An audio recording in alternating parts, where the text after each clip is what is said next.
గ్రహ కదలికలు ప్రతి వ్యక్తి జీవితాన్ని ప్రభావితం చేస్తాయి. ఇటీవల గ్రహానికి అధిపతి అయిన సూర్యుడు మకర రాశిని విడిచిపెట్టి శని, కుంభరాశిలోకి ప్రవేశించాడు.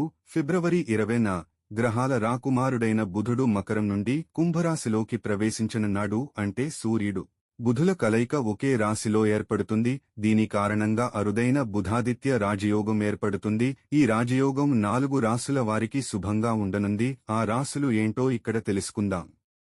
కన్యా రాశి.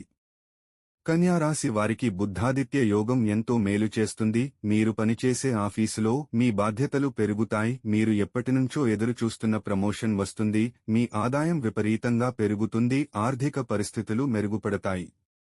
మకర రాశి. మకర రాశి వారికి బుధ, సూర్యుల కలయిక మంచిది. ఈ సమయంలో మీరు మొదలుపెట్టిన పనులు పూర్తి అవుతాయి. కొత్తగా వ్యాపారాలు మొదలు ఈ సమయం అనుకూలంగా ఉంటుంది. మీ